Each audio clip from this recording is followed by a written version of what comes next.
If you've been carrying the shame of other people's opinions, it's time to put it down. Their words won't define you, God does. The people you are around may never understand your journey, but God already knows your heart. Living for the one whose opinions will never change. Welcome back, beautiful people. I hope you guys are having a great week so far. If you are new here, my name is Jonathan. I like to talk about helping people trust God more and working on personal growth. Now, today's topic is going to be based on shame, and I have a shame playlist on my YouTube channel. If you guys want to check out any other playlists I have on my channel, just go to my YouTube channel. Alright? Now, if you guys do like my content, consider leaving a like. It really helps out the algorithm so that way you can reach more people and help build this community together. Today we're going to be talking about shame to others. So I hope you guys are ready for this one. Let's get started. Some of the deepest shame that we carry wasn't created by our own failures. It was created by the fear of what people might think. We stay quiet, hide from who we are, and stop following God because we're afraid of criticism. But the moment that you start living on people's approval, you stop living for the freedom God has given to you. I hope you guys are ready for this video, because if you're not, this is going to be a tough one. But I'll be right back with those bullet points. Alright guys, so the first bullet point for today is going to be the fear of people becomes a prison. When you consistently worry about people's opinions, we give them control over our own lives. Their approval becomes an identity of what God's truth is. If you were created to please everyone, if Jesus criticized while living perfectly, we shouldn't expect everyone's approval for us either.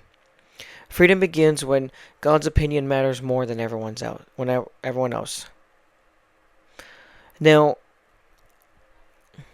there was a long time in my life that I went through a lot of hardship because I wanted other people's approval. I would get to the point where if that person said that we need to talk, I would get anxiety attacks. I would get so scared. I would get so frustrated thinking about, what did I do wrong? And it hurt. It hurt for a long time because I didn't realize that I was seeking their approval. I was worshiping them more than I was worshiping God. And coming out of it, I can see that that person only wanted to do what they could in my life as long as I listened to them and did everything that they said. But once I started having a brain of my own, thinking on my own, things started changing. I stopped being so scared of them, and I started doing what God asked me to do. And it was a long process. This didn't happen over a year. This happened over years. This was a long process, and I'm telling you that if you're going through this right now, that I need you to wake up and I need you to pray. I need you to really pray on this one, because if you have anxiety because someone is asking you to talk to them and they need to ask you something or sit down with you, then you need to realize who you are making your God. In Proverbs 29:25, it says, "Fear of man will prove to be a snare, but whoever trusts in the Lord is kept safe." God is your refuge. He is your safe haven. He is your Godspeed. He is the one who wants to make you feel safe. He is not going to manipulate you. He's not going to hurt you. He's not going to go after you. He is just waiting for you to finally trust him. Alright, now bullet point number 2 is going to be your identity comes from God, not the crowds. People change their opinions consistently. One day they praise you, the next day they criticize you. But God's love is perfect, pure, and it never changes. Stop measuring your worth by people's reactions. Live faithfully instead of living for applause.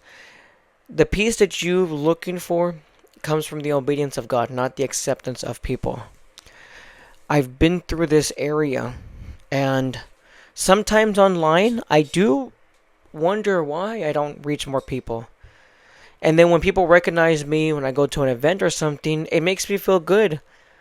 Yeah, of course it does. But I started getting too into it, and I started praying more about it and started realizing this was to help people. Whether I get 8 views or 8,000 views, I should be happy that people are hearing from God through me as an instrument. That was the overall goal when I first started, and now it is still going to be the same goal. If you're right now living online so that you can get applause and all that, good for you. Good for you. But I can tell you from experience, when you start living for it, you start making it your entire life. And it's not easy to come out of it, but when you recognize it, you are actually activating something deeper inside that you never grew up with. You're allowing yourself to actually be happy and do things that make you happy. I've always said these videos are going to do what makes me happy and what it is obedient to God's word and what is obedient to God and how I can please Him. I am here to help in any way that I can, but I am not God. So do not trust my words just because they sound nice. Always go to God for confirmation. And the last Bible verse that we have here for today is going to be Galatians 1:10. I am not trying to win the approval of human beings or of God. If we're still trying to please people, I will never be a servant of Christ. Alright guys, I hope that you are enjoying the video so far. We're almost done for the day, and we're going to just finish up right here. If you've been carrying the shame of other people's opinions, it's time to put it down. Their words won't define you. God does. The people you are around may never understand your journey, but God already knows your heart. Living for the one whose opinions will never change. I love God so much that if someone told me right now that you are making a mockery, that you are doing something idiotic online, that who are you to talk about God, and I've been following God for 20 plus years, I would laugh and I would pray for them. There's going to get to a point where you're going to have to rebuke people in ways that you never thought, but God is going to be there with you. Trust in Him, and He will give you the words. I love you guys so much. God bless you guys, and I'll see you in the next one.